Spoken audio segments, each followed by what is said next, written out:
Bobby Valentine here, and we're about to do some work on some guitars.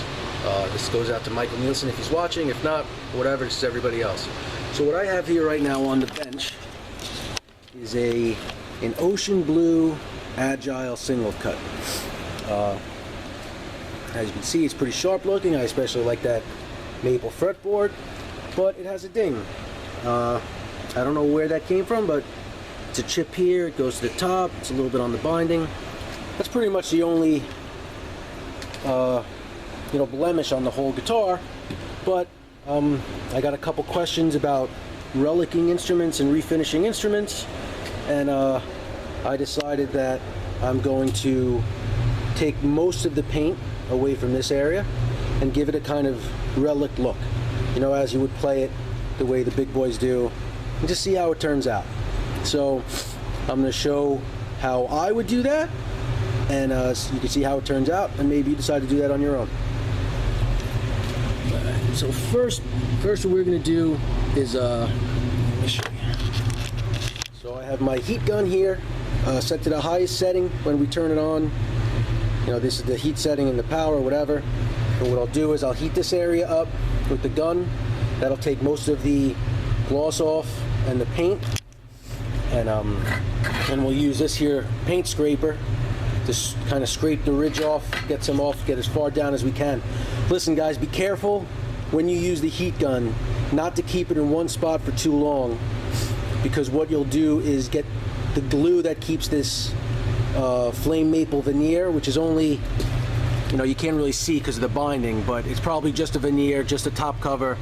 You don't want to take that glue and have that thing come right off. So, I mean, if it does, that's even more relic. You'll get the mark, but we're going to try and just, as you can see, that chip, maybe you can't see in the focus, but there's that white layer. That's the maple cap veneer, and then that brown is the mahogany underneath. Hopefully mahogany, maybe particle board. I think it's mahogany, whatever. We'll find out.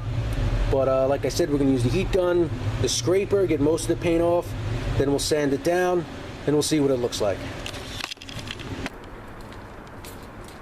And always remember, guys, masks, glasses, gloves.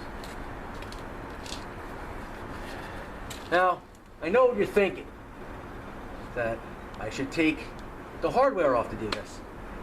Well, I'm not, because I'm part lazy and I don't want to do it, but only because we're just taking the top off.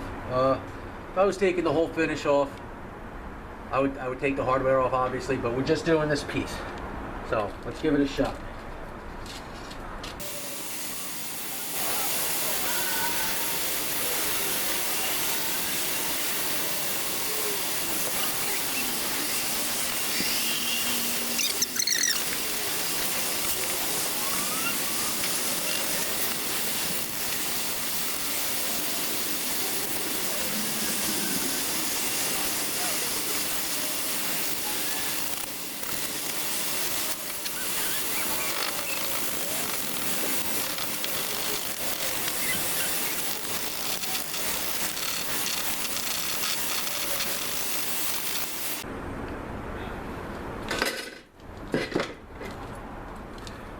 So as you might be able to see,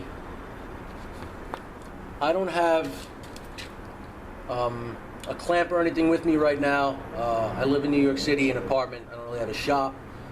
So everything's on this little board. And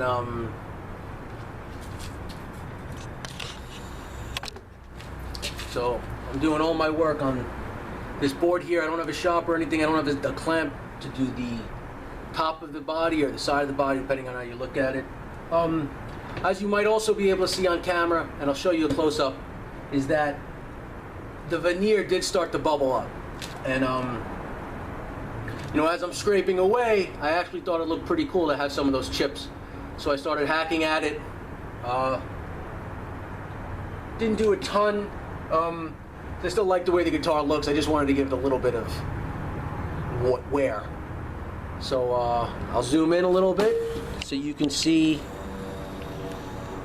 some of the chips here and up here where the veneer popped up.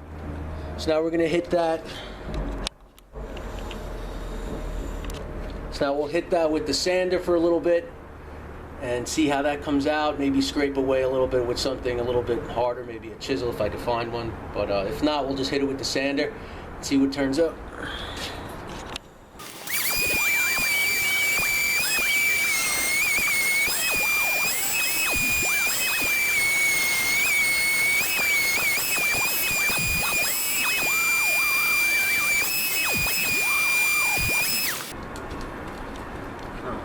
What I will say is I did make a little bit of a mistake.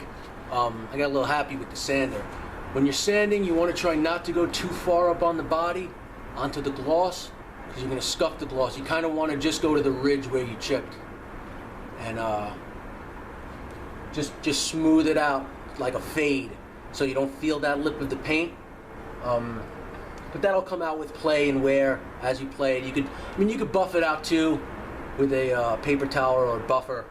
But as you sand it down, you just want to go down enough that you don't feel that hardwood scraping on your arm, and kind of feel where that would be.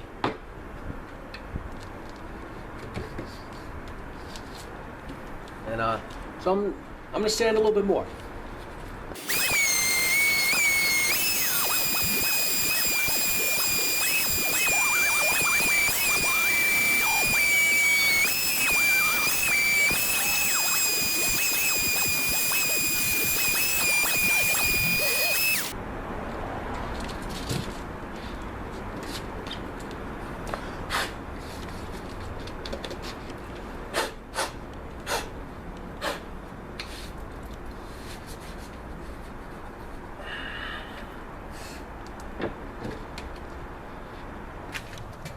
Alright gang, I know I look funny with the glasses and the mask and whatever, but here's what it looks like.